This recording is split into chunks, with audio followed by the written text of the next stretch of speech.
Welcome to Madras சமையல். இன்னைக்கு நம்ம மெட்ராஸ் சமையல்ல நம்ம எல்லாருக்குமே ரொம்ப விருப்பமான கசாட்டா ஐஸ்கிரீம் எப்படி பண்றதுன்னு பார்க்கலாம். நம்ம வந்து மெட்ராஸ் சமையல்ல ஏற்கனவே முட்டை வச்சு ஐஸ்கிரீம் பண்ணியிருக்கோம், கஸ்டர்ட் பவுடர் வச்சு பண்ணியிருக்கோம், அப்புறமா வந்து க்ரீமும் கண்டென்ஸ்டு மில்க்கும் சேர்த்து பண்ணியிருக்கோம். இதில் வந்து க்ரீமும் கண்டென்ஸ்டு மில்க்கும் சேர்த்து பண்ணுறது வந்து ரொம்ப ஈஸியான ரெசிபி. ஆனால் க்ரீம் வந்து நம்ம ஊரில் அவ்வளோ சுலபமாக கிடைக்கிறது இல்லை. அதனால வந்து நான் இன்னைக்கு வந்து சோள மாவு வச்சு எப்படி பண்ணுறதுன்னு காமிக்கிறேன். அப்படி இல்லைனா இந்த 4 ஐஸ்கிரீம் ரெசிபியில் நம்ம எது வேணாலும் செலக்ட் பண்ணிக்கலாம், சூப்பராக வரும். ஃபஸ்ட்டு ஐஸ்கிரீம் பண்ணுறதுக்கு ஒரு அகலமான பேனில் 1 லிட்டர் தண்ணி சேர்க்காத கெட்டியான பால் சேர்த்துக்கோங்க. இது வந்து 4 கப். ஸ்டவ்வை வந்து மிதமான சூடில் வச்சுட்டு பால் பாதியாக குறையிறது வரைக்கும் நம்ம வந்து இதை சூடு பண்ணணும். அப்பப்போ கலந்து விட்டுக்கோங்க, அடி பிடிச்சிடக்கூடாது. பால் வந்து பாதியாக குறைஞ்சிருக்கு. இந்த ஸ்டேஜில் நம்ம வந்து சர்க்கரை சேர்க்கலாம். 3/4 கப் சர்க்கரை, இது வந்து 150 கிராம் சேர்த்துட்டு ஒரு 2 நிமிஷம் போல் கொதிக்கட்டும். அதுக்கப்புறமா 2 டேபிள் ஸ்பூன் வெண்ணெய் எடுத்துருக்கேன். நம்ம வந்து க்ரீம் சேர்க்காததுனால ஃபேட் இருக்காது, அதுக்காக தான் வெண்ணெய் சேர்த்துக்கிறோம். அப்போ வந்து இன்னும் நல்லா க்ரீமியாக வரும். வெண்ணெய் கரைஞ்சதுக்கப்புறமா இதில் 1 டேபிள் ஸ்பூன் சோள மாவு, கூடவே 3 டேபிள் ஸ்பூன் போல் பால். இது வந்து ஏற்கனவே காய்ச்சின பாலை ஆற வச்சு எடுத்திருக்கேன். இதை வந்து நல்லா எந்தவித கட்டியும் இல்லாமல் ஃபஸ்ட்டு வந்து நம்ம கரைச்சி வச்சிடலாம். கரைச்சதுக்கப்புறமா கொஞ்சமாக உள்ளே சேர்த்து நம்ம வந்து கலந்து விட்டுட்டே இருக்கணும்.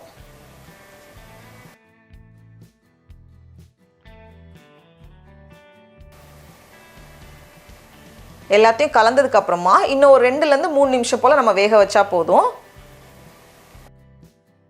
இப்போ பார்த்தோன்னா கெட்டியாக இருக்காது, ஆனால் நல்ல க்ரீமியாக இருக்கிற மாதிரி இருக்கும். இந்த ஸ்டேஜில் நம்ம ஸ்டவ் ஆஃப் பண்ணிடலாம். இப்போது பால் நல்லா ஆறுனதுக்கப்புறமா ஒரு மிக்ஸி ஜாரில் மாற்றிக்கோங்க. கூடவே 2 டீஸ்பூன் வெண்ணிலா எக்ஸ்ட்ராக்ட் நல்ல வாசனைக்காக சேர்த்துட்டு இதை நல்லா அரைச்சிட்டு இதை வந்து ஒரு பவுலில் மாற்றி வச்சிடலாம். பாருங்கள், இப்போவே ரொம்ப அழகாக இருக்குது. இது வந்து நம்ம கடைகளில் வாங்கக்கூடிய ஐஸ்கிரீம் உருகுனதுக்கப்புறமா இருக்கும்ல, அந்த ஸ்டேஜில் இருக்கணும். இப்போ இதை நம்ம மூடி வச்சிடலாம். மூடி வச்சுட்டு 3லேருந்து 4 மணி நேரம் போல் ஃப்ரீசரில் வச்சுக்கோங்க. அது வந்து கெட்டியாகணும். இப்போது 4 மணி நேரத்துக்கு அப்புறமா இந்த மாதிரி நல்லா கெட்டியாகிருக்கு. இதை வந்து 2 பேட்சாக பிரித்து மிக்சியில் அரைக்க போகிறேன். ஃபஸ்ட்டு ஒரு பேட்ச் ஏற்கனவே அரைச்சிருக்கேன், இது வந்து அடுத்தது. இதை மறுபடியும் மூடி வச்சுட்டு இன்னும் ஒரு 3லேருந்து 4 மணி நேரம் போல் ஃப்ரீசரில் வச்சுக்கோங்க.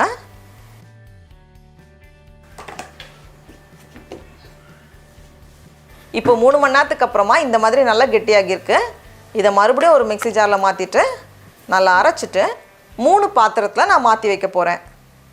அப்போ வந்து நம்ம அடுத்தடுத்த ஃப்ளேவர் சேர்க்கும்போது ஈஸியாக இருக்கும். இதை மறுபடியும் மூடி வச்சுட்டு ஃப்ரீசரில் வச்சுக்கோங்க. 2 மணி நேரம் போல் ஃப்ரீசரில் இருக்கட்டும். ஐஸ்கிரீம் எல்லாம் ரெடி பண்ணி ஃப்ரீசரில் வச்சாச்சு. இதுதான் வந்து நம்மளோட பேஸ். இதுக்கப்புறமா நம்ம வந்து வேறு ஃப்ளேவர்ஸ் கொடுப்போம். ஒருவேளை உங்களுக்கு இந்த ஸ்டெப் பண்ண வேண்டாம்னு நினச்சிங்கன்னா கடையிலேருந்து ஒரு பெரிய பாக்ஸ் வெண்ணிலா ஃப்ளேவர் வாங்கிக்கோங்க. அதுக்கப்புறமா நம்ம வேறு ஃப்ளேவர்ஸ் கொடுத்துக்கலாம். அடுத்தது கசாட்டா ஐஸ்கிரீமில் கீழே வந்து சின்னதாக ஒரு பீஸ் கேக் வச்சுருப்பாங்கல்ல, அதுக்கு வந்து நம்ம பெருசாக கேக் பண்ணிவிட்டு சின்னதாக ஒரு பீஸ் கட் பண்ணி வச்சாலும் ஓகே. நான் வந்து சின்னதாக ஒரு பேசிக் கேக் பண்ண போகிறேன். அதுக்கு வந்து ஒரு பவுலில் 1/4 கப் பால் சேர்த்துக்கோங்க.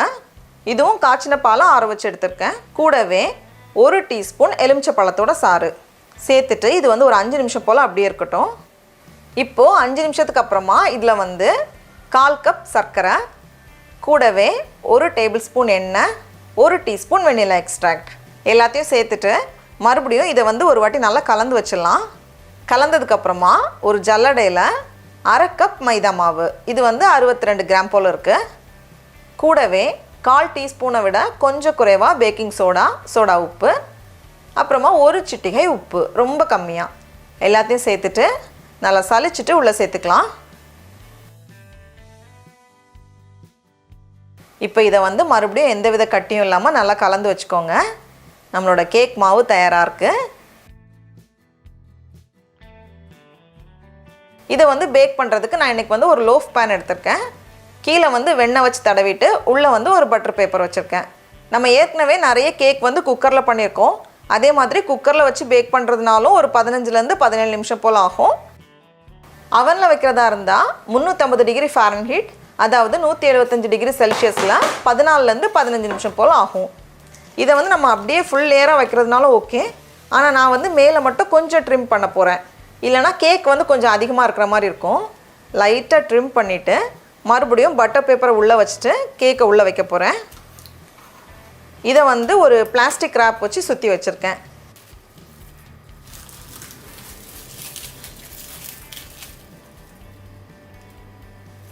கேக்கையும் ஒரு அரை மணி நேரம் போல் ஃப்ரீசரில் வச்சுக்கோங்க. அப்படி இல்லைனா நம்ம ஐஸ்கிரீம் சேர்க்கும்போது கேக் வந்து அவ்வளோ ஐஸ்கிரீமே உள்ளே இழுத்துரும். அதனால் வந்து கொஞ்ச நேரம் ஃப்ரீசரில் வச்சு எடுத்தோம் அப்படின்னா லேயராக ரொம்ப அழகாக வரும். ஐஸ்கிரீம் வந்து உள்ளே போகாது. ஐஸ்கிரீமும் கேக்கும் ரெடியாக இருக்குது. இனி வந்து ஒரு லேயருக்கும் ஒரு ஃப்ளேவர் கொடுக்க போகிறேன். உங்களுக்கு வந்து பிடிச்ச ஃப்ளேவர்ஸ் நம்ம வந்து கொடுத்துக்கலாம். ஃபஸ்ட்டு வந்து மாம்பழம். ஒரு மாம்பழத்தை இந்த மாதிரி வெட்டி வச்சுருக்கேன். மாம்பழத்தில் கொஞ்சம் புளிப்பு இருக்கிறனால 3 டேபிள் ஸ்பூன் போல் சர்க்கரை சேர்த்துக்கோங்க. கூடவே நான் வந்து கொஞ்சமாக எல்லோ கலர் சேர்க்க போகிறேன். இது வந்து ஆப்ஷனல் தான். இந்த மாதிரி அழகாக அரைச்சதுக்கப்புறமா நம்ம ஃப்ரீசரில் வச்சுருந்தோம்ல, அதுலேருந்து ஒரு பாக்ஸில் இருக்கிற ஐஸ்கிரீம் மட்டும் உள்ளே சேர்த்துட்டு மறுபடியும் இதை வந்து நம்ம நல்லா அரைக்கணும். அழகாக அரைச்சாச்சு. இப்போ நம்ம ஃப்ரீசரில் வச்சுருந்தோம்ல கேக், அதுவும் இந்த மாதிரி நல்லா ஹார்டாகிருக்கு. இது மேலே அப்படியே ஃபஸ்ட் லேயர் ஐஸ்கிரீம் நம்ம சேர்த்துடலாம். சேர்த்துட்டு அழகாக அப்படியே லெவல் பண்ணிட வேண்டியது தான்.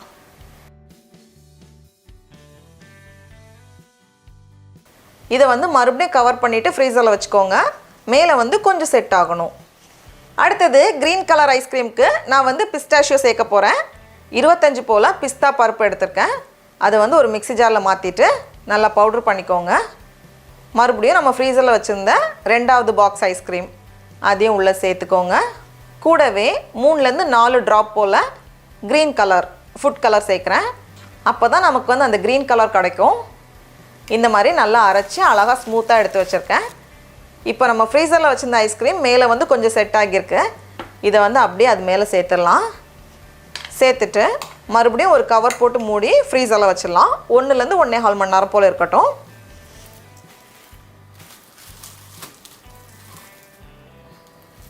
கடைசி லேயர் வந்து ஸ்ட்ராபெரி.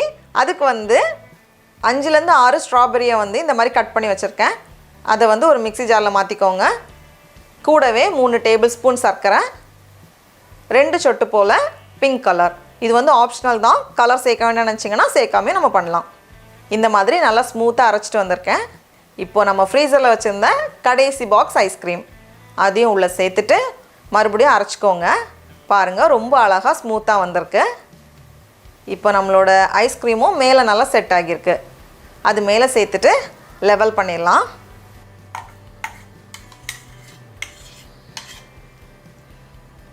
எல்லாத்தையும் சேர்த்ததுக்கப்புறமா மேலே வந்து கொஞ்சம் முந்திரி பருப்பை உடச்சி வச்சுருக்கேன்.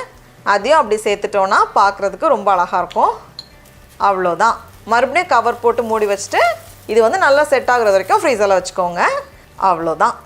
எல்லாமே செட் ஆகி ரொம்ப அழகாக இருக்குது. இதை வந்து லைட்டாக சுடு தண்ணியில் வச்சு எடுத்தோம் அப்படின்னா ஓரங்கள்லாம் வந்து ஈஸியாக இலகிரும். அப்படியே சுடு தண்ணியில் லைட்டாக வச்சுட்டு நம்ம திருப்பிட்டோம் அப்படின்னா அழகாக வந்துடும். இனி இதை வந்து நம்ம பீஸ் போட்டுற வேண்டியது தான்.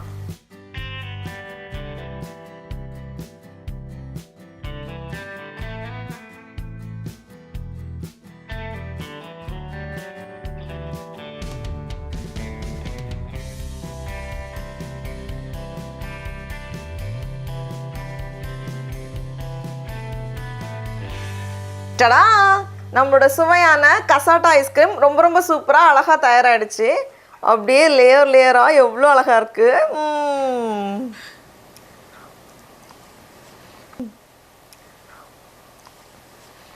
ரொம்ப சூப்பராக இருக்குது. நீங்களும் கண்டிப்பாக இந்த ரெசிபியை வீட்டில் செஞ்சு பாருங்கள். உங்களுக்கு இந்த வீடியோ பிடிச்சிருந்துச்சுன்னா மெட்ராஸ் சமையலுக்கு சப்ஸ்கிரைப் பண்ணுங்கள். நாவின் சுவை எறும்புகள் மலரட்டும்.